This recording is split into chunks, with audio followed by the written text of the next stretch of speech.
नमस्कार दोस्तों, आपका स्वागत है आपका अपने YouTube channel achievers online coaching में। दोस्तों आज मैं आप लोगों के लिए नागपुरी का बहुत ही अच्छा टॉपिक लेकर आया हूं। दोस्तों वीडियो के अंत तक जरूर देखिएगा और वीडियो अच्छा लगे तो प्लीज़ वीडियो को लाइक कर अपने दोस्तों को भी शेयर करना ना भूलिएगा।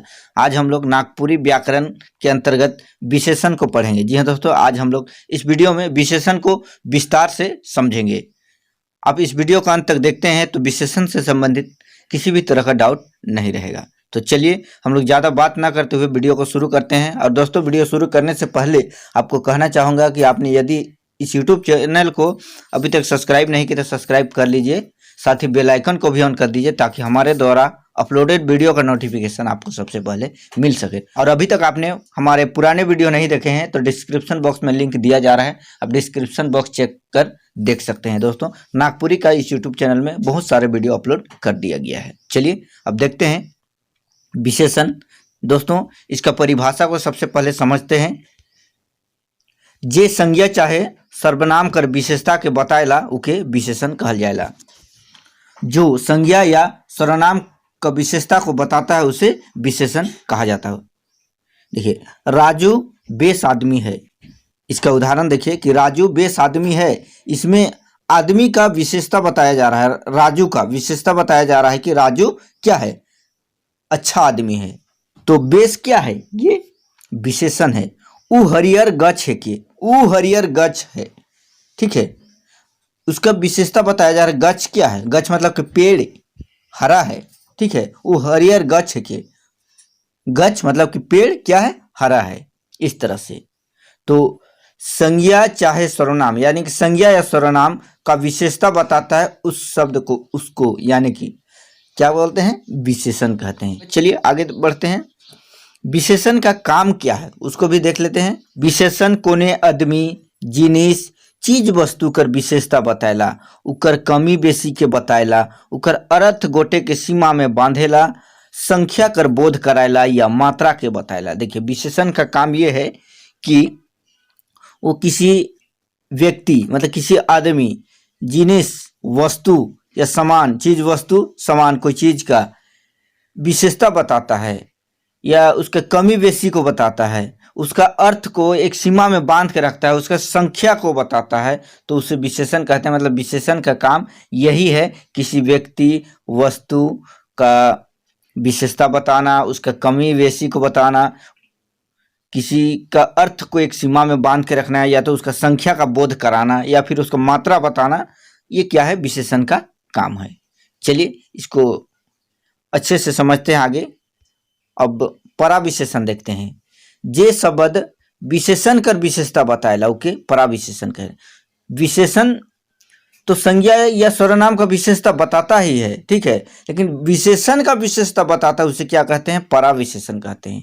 देखिए चूह चूह पियर मतलब कि ये पूरा पूरा क्या है, पीला है। पियर मतलब कि पीला है, चूह चूह पियर है। टह टह इंजोरिया, इंजोरिया ये मान लीजिए कि रात कहने का मतलब रात इंजोरिया है, मतलब कि इंजोरिया रात है, ठीक है। तो इंजोरिया विशेषता बता रहा है कि रात इंजोरिया है, रात का विशेषता बता रहा है कि इंजोरिया है।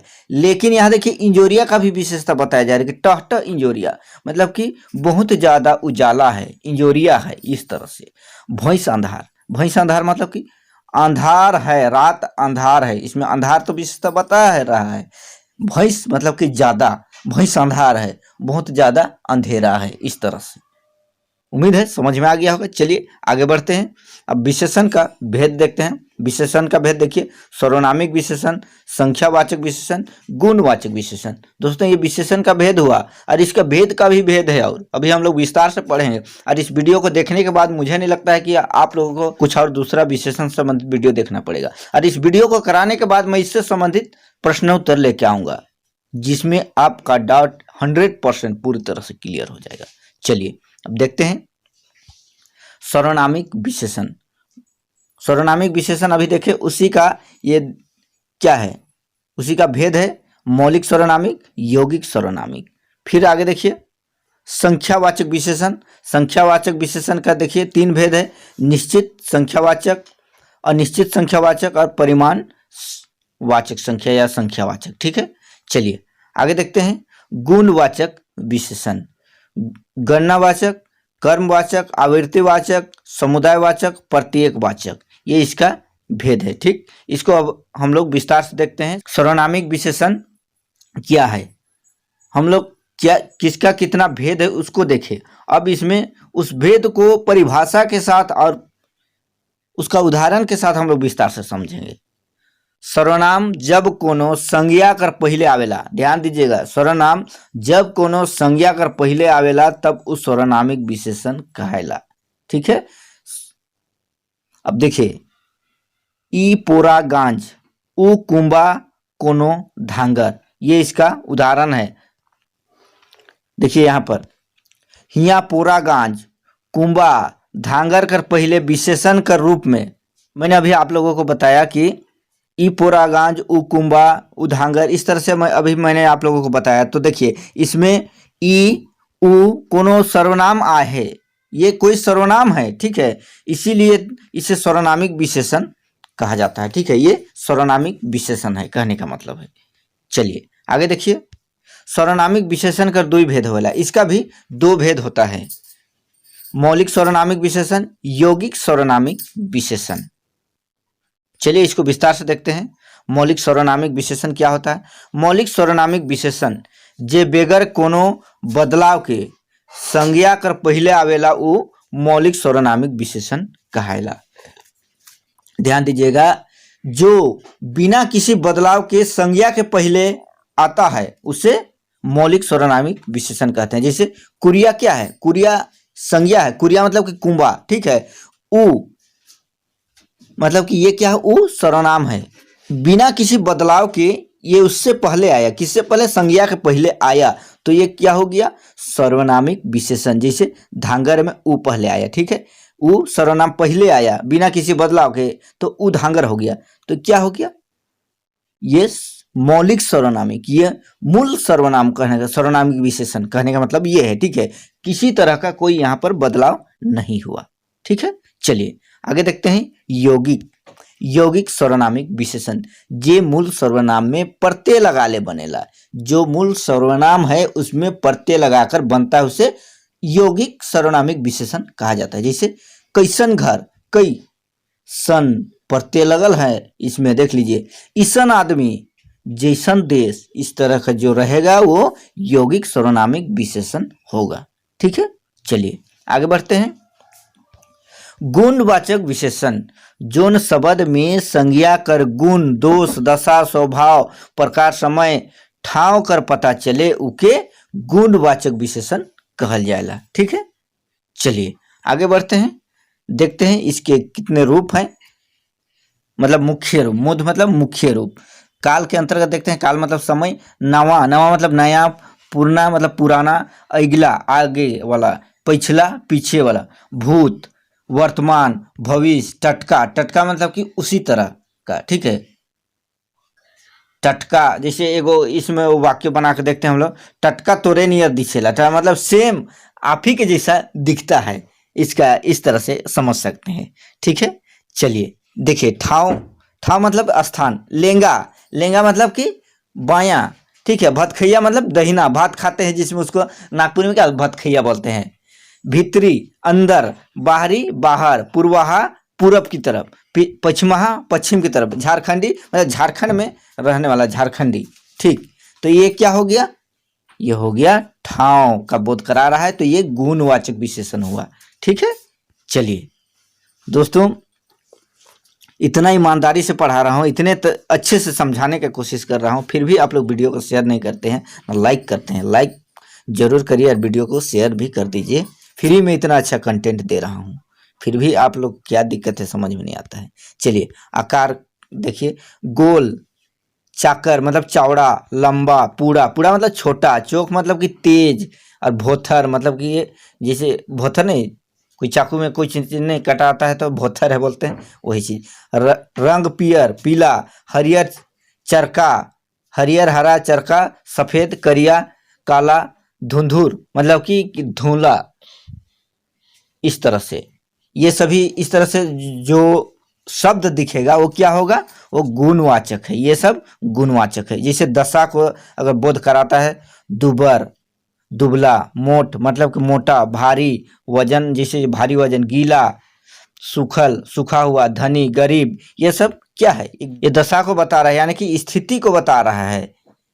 जो स्थिति को बताए वो भी क्या आता है, वो गुणवाचक विशेषण में आता है। ठीक है, अब देखिए गुण में क्या क्या है। बेस मतलब अच्छा, बेकार मतलब अच्छा नहीं है, सच्चा, झूठा, दानी, कंजूस, ये सब क्या है, गुणवाचक विशेषण। जो अभी हम लोग देखें ये सब गुणवाचक विशेषण के अंतर्गत आता है। ठीक है, चलिए हम लोग आगे देखते हैं। संख्यावाचक विशेषण, जोन शब्द से संख्या चाहे सर्वनाम कर संख्या कर पता चले उके संख्यावाचक विशेषण कहल जाएगा। मतलब जिस शब्द से संख्या चाहे या सर्वनाम का संख्या का पता चले उसे संख्यावाचक विशेषण कहा जाता है। ठीक है, चलिए हम लोग अभी एग्जाम्पल देखते हैं तो समझ में आ जाएगा। जैसे चार बछरू, बछरू मतलब कि गाय का बच्चा। ठीक है, चार बछरू मतलब चार गो बछरू है, मतलब चार बछरू, चार बछड़ा है, ये कहा जा रहा है। कोरी भर पैसा, कोरी भर पैसा मतलब कि 20 गो रुपया, मतलब 20 रुपया। सब छोड़ी मतलब कि सब लड़की, छोड़ी मतलब कि लड़की की बात किया जा रहा है। चलिए आगे देखते हैं, ये सभी क्या है, संख्यावाचक विशेषण है। चलिए अब संख्यावाचक विशेषण का भी भेद देखते हैं। संख्यावाचक विशेषण का 3 भेद है। ठीक है, इसका 3 भेद है। निश्चित संख्यावाचक विशेषण, अनिश्चित संख्यावाचक विशेषण, परिमाण बोधक विशेषण। ठीक है, ये क्या है, ये संख्यावाचक विशेषण का भेद है। चलिए आगे देखते हैं। निश्चित संख्यावाचक, संज्ञा चाहे सर्वनाम कर निश्चित संख्या बताएक वाला विशेषण निश्चित संख्यावाचक विशेषण कहायला। निश्चित संख्या मतलब एग्जैक्ट संख्या को बताता है, उसे संख्यावाचक विशेषण कहा जाता है। देखिए उसी को नागपुरी में कहा जा रहा है कि संख्या चाहे सर्वनाम कर निश्चित संख्या बताएक वाला विशेषण निश्चित संख्यावाचक विशेषण कहायला। एगो छोड़ा मतलब एक लड़का, छोड़ा मतलब लड़का और छोड़ी मतलब लड़की। एगो छोड़ा मतलब एक लड़का, 6 रुपया मतलब 6 रुपया है, ये कहा जा रहा है। तो ये सभी क्या है, निश्चित है। निश्चित है यानी कि निश्चित संख्यावाचक विशेषण है। ठीक है, चलिए आगे देखते हैं। प्रयोग कर मुताबिक निश्चित संख्यावाचक विशेषण कर 5 प्रकार होवेला। प्रयोग के मुताबिक मतलब प्रयोग के अनुसार निश्चित संख्यावाचक विशेषण का 5 प्रकार होता है। चलिए इसको भी देखते हैं। गणनावाचक, कर्मवाचक, आवृत्तिवाचक, समुदायवाचक और प्रत्येकवाचक, ये 5 होता है। ठीक है, देखिए गणनावाचक के अंतर्गत क्या क्या आता है, 1 2 3 4 मतलब 1 2 3 4, ये क्या आएगा गणनावाचक में। कर्मवाचक में पहला, दूसरा, तीसरा, चौथा, याद रखिएगा प्रश्न इसमें बहुत ही खतरनाक टाइप से बनेगा। आवृत्तिवाचक में दूना, तिगुना, चौगुना। समुदायवाचक में दुइयो, तीनों, चारों, ये एक समुदाय को बता रहा है। ठीक है, और दूना तिगुना में ये आवृत्ति हो रहा है। प्रत्येक वाचक में हरेक, हरेक, सवा सवा, कोरी कोरी, ये सब क्या है प्रत्येक वाचक है। ठीक है, चलिए आगे देखते हैं। गणनावाचक विशेषण, गणनावाचक विशेषण का 2 भेद होगा। देखिए इसमें अब गणनावाचक विशेषण का भी 2 भेद होता है, इसको भी जानिए, पूरे विस्तार से इसमें बताया जा रहा है दोस्तों। पूर्णांक बोधक विशेषण और अपूर्णांक बोधक विशेषण। पूर्णांक में क्या होगा, पूर्णांक मतलब कि पूरा पूरी, एक एक क्या है पूरा है कि नहीं, 2 ये पूरा है, सब मतलब सब, 1000 मतलब 1000 पूरा है। ठीक है, अपूर्णांक में देखिए ये पूरा पूरी नहीं रहेगा, जैसे पाव, आधा, आधा, पौना, पौन उसी को बोलते हैं, सावा, ये सब अपूर्णांक बोधक विशेषण है। पूर्णांक और अपूर्णांक, पूर्णांक मतलब पूरा यहाँ पर इसका मतलब ये है, और अपूर्णांक मतलब कि ये आधा अधूरा रहेगा। ठीक है, चलिए आगे हम लोग देखते हैं। ख नंबर अनिश्चित वाचक विशेषण, इकर से कोनो निश्चित संख्या कर बोध नहीं होवेला, मतलब अनिश्चित है, कोई निश्चित नहीं है। कुछ छोड़ा, कुछ छोड़ा मतलब कि कुछ लड़का, कोई निश्चित नहीं है कितना है। सब गोरु, कितना है निश्चित नहीं है, सभी का बात किया जा रहा है यहाँ पर। गोरु मतलब कि बैल। ठीक है, चलिए आगे देखते हैं। परिमाण बोधक विशेषण, जोन विशेषण से कोनवे जिनिस चाहे वस्तु कर नाप या तोल कर बोध होवेला। जिस विशेषण से किसी जिनिस मतलब कि किसी सामान, ठीक है, या वस्तु का नाप या तोल, मतलब नाप तोल सकते हैं, नाप तोल का बोध होता है, उसे परिमाण बोधक विशेषण कहते हैं। जैसे शेर भैर दूध, दूध मतलब शेर भैर दूध है, इसे नाप रहे हैं, नापने का इसमें बोध हो रहा है, शेर भैर दूध है। पैला भैर चाउर मतलब कि एक पैला चावल, इस तरह से ये सभी क्या है, परिमाण बोधक विशेषण है। ठीक है, चलिए आगे हम लोग को देखते हैं। परिमाण बोधक विशेषण का भी दो भेद होता है, इकर भी दुई भेद होएला। पहला निश्चित परिमाण बोधक विशेषण, मतलब निश्चित एक रहता है, एक अनिश्चित। ठीक है, तो देखिए निश्चित में क्या होगा, 2 सेर घी, 2 सेर घी, कोचा भैर दाइल, एक कोचा दाल। कोचा मतलब कि एक पैला से कम का बात किया जा रहा है। ठीक है, अब देखिए अनिश्चित में क्या होता है। अनिश्चित परिमाण बोधक विशेषण में बहुत दूध, कितना दूध है पता नहीं है, बहुत दूध की बात हो रही है। शोभ धन, कितना धन, ये भी निश्चित नहीं है। पूरा सुख, कितना सुख, ये निश्चित नहीं है। शोभ मतलब खूब दुख, इस तरह से अनिश्चित परिमाण बोधक विशेषण का ये एग्जाम्पल है। ठीक है, तो दोस्तों इस वीडियो में इतना ही क्या, इसमें तो पूरी विशेषण को मैंने इसमें आप लोगों को बता दिया। उम्मीद है पूरी तरह से समझ में आ गया होगा। और इससे संबंधित मतलब इससे जुड़े हुए एक प्रश्न उत्तर का भी मैं सीरीज लेकर आऊंगा। वीडियो को अपने दोस्तों के बीच, यानी कि ज्यादा से ज्यादा दोस्तों के बीच शेयर जरूर करें। आज की इस वीडियो में इतना ही, मिलते हैं नेक्स्ट वीडियो में, तब तक ले जय हिंद, जय झारखंड, जोहार।